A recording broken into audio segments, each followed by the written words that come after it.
კიდევ ერთი რესტორანი. იქ სადაც ყოფილი საბჭოთა კავშირის ბევრი მოქალაქე ცხოვრობს, ანუ Sunny Isle-ში, ეს არის ჩაიხანა. საკმაოდ ორიგინალურია ყველაფერი, ეს უზბეკური რესტორანია. რას არიხილავს ადამიანი ამერიკაში? ესე ამ ყველაფერს და ამ გაფორმებას ძალიან დიდი შემართება და აღტკინება სჭირდება. საჩოულობენ ამერიკაში ამ ყველაფერს. ნათია, აი მახსოვს რომ Facebook-ზე მომწერე, გამოგვიარეთ ჩაიხანაში. გამოგიარე. აი სპეციალურად მოვედი რომ გდახო. დიდი მადლობა. ქართველის პროექტის იყო. რამდენი ხანია? 24.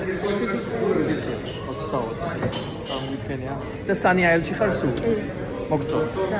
მალე მეც გადმოვფარგდები ფლორიდაში და ხშირად გამოდივლით ხოლმე. ძალიან გამიხარდა შენ. ძალიან გამიხარდა მეც რომ მოხვედით. მე როცა ვფიქრდები ვაკეთებ. ძალიან დიდი მადლობა. გაიხარ.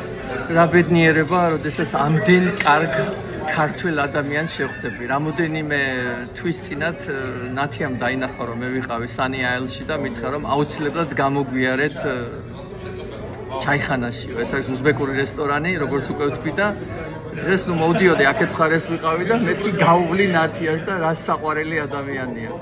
გაიხარე ნათია და გამიმასპინძლა კიდევაც გინდა თუ არა აჭარული უნდა ჭამო, მაგრამ არა მაქვს ახლა აჭარულის სივრცე, მართალი გითხრათ, იმიტომ რომ არ ვშიერი ვარ ასეთი და ამიტომ ჩაის დავლევ და ერთ ძალიან კარგ ნამცხვარს მიმასპინძლდება ნათია.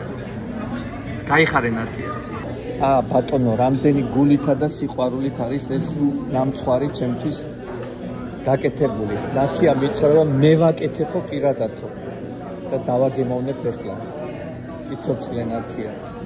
გაგიმარჯოს ყველაფერში და შენ საქმიანობაში, შენ ოჯახთან ერთად, საყვარელ ადამიანებთან ერთად.